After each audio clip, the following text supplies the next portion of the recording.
Hey everyone, Lee McKnight Jr. I'm the VP of Sales at RSWUS, and this is 3 Takeaways, our agency new business video series, where we focus on one new business category and give you 3 takeaways to help improve your new business program.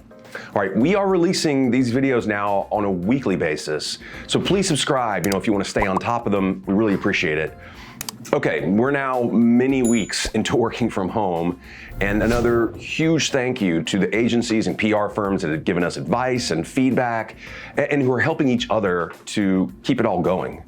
All right, we created a COVID-19 resources page where all of our most current content is housed, as well as content from our colleagues who are helping out right now. Hope you can take a look at that. Okay, for a first takeaway, and it's an important one, some quick background. So I shared a post on LinkedIn from Kenny Nguyen, author and CEO at 368 in Baton Rouge. Kenny said, last week, one of my favorite restaurants got grilled for posting pics of serving food to people without gloves, and people were close together in a line. You can only imagine how social media took that. In contrast, another favorite local restaurant of mine posted pics on how they are handling social distancing between orders by the usage of cones separating people. Okay, that's the kind of stuff people need to see to be reassured. And that was the end of Kenny's quote that I took there. I feel like brands are doing a better job of not being tone deaf in this way kind of now, but 2 important things here and how this applies to your agency. Okay, first is straightforward. If any of your clients are still using content or campaigns, whatever it might be from before all this started, here's your chance to guide them. Kenny mentioned an Edelman survey where nearly a third of people globally, 33%, said they've convinced other people to stop using a brand if they felt that brand was not acting appropriately in response to the crisis. Now, as far as your agency, I'm going to give you a very easy change you can make so you're not doing the equivalent or the same thing. But first, an image to illustrate. Now, what do you see here? What is this? It is a blank agency LinkedIn homepage. Is that your LinkedIn homepage right now? Okay, or maybe you have a couple of posts. Are they more than 6 weeks old? Okay, well, here's your first takeaway. You need to update your agency's LinkedIn homepage and your site to reflect our current situation. Okay, according to that same Edelman survey, brands are expected to address the coronavirus directly and in a somber and empathetic tone. Now, I don't know about the somber tone necessarily. Respectful, yes, and I would even prefer hopeful.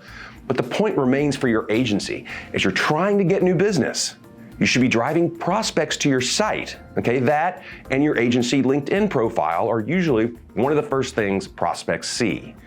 Or your personal LinkedIn profile, but they'll then click over to your agency LinkedIn page more than likely.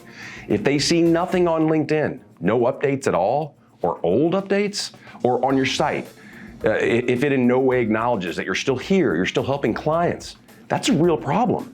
Now, the good news is it is very easy to change this. Now, and I'm not advocating you suddenly need to flood your LinkedIn agency page with content.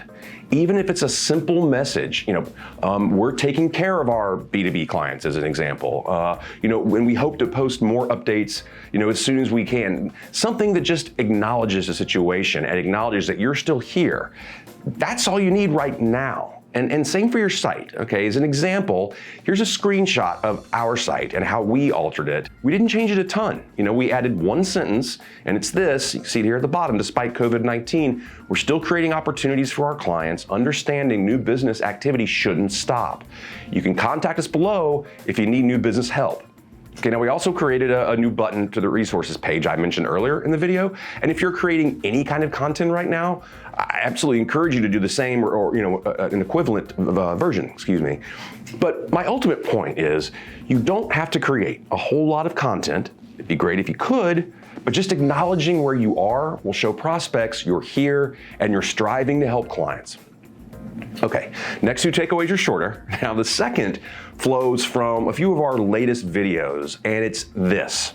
Reevaluate your new business messaging every week. Especially, and because right now, this is not a news flash, that with every week, the situation in the country and the world changes. I had a back and forth with Mark Moran, and he's the director of business strategy at DGTL in Portland, Oregon. not Maine, although both awesome cities. And he's also a board member of the Portland Advertising Federation. So we were talking on LinkedIn about the language that brands and agencies are using right now, and we agreed that we're at the stage where you need to rethink using this type of language. Here's a few examples: uncertain, unsure, unparalleled, unprecedented.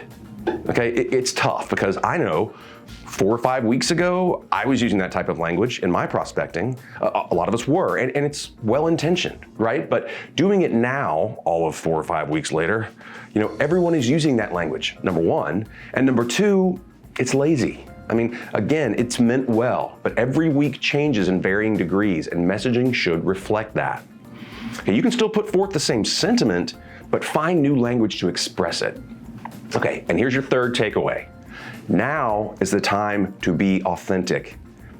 Okay, I really don't like that word these days. It's overused. I think we all know that, but it applies. Now, I mentioned in our last episode how frustrating the LinkedIn cold selling has gotten. It's increased. And what's also increased are kind of LinkedIn bots or legion services that employ automation that is very clearly not a real person. And I'm not trying to knock any competitors or anything like that, but I'm sure you've gotten that message that seems real, via LinkedIn, but all you have to do is reply, and you can tell from the reply you get back, it's not a person.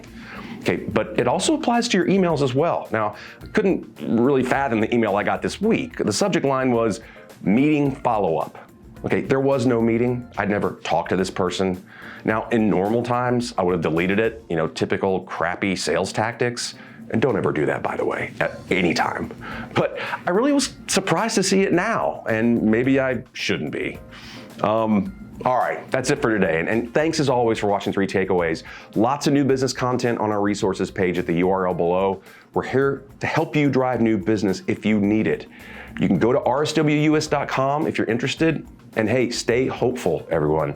Keep on top of new business. Thanks, and see you next time.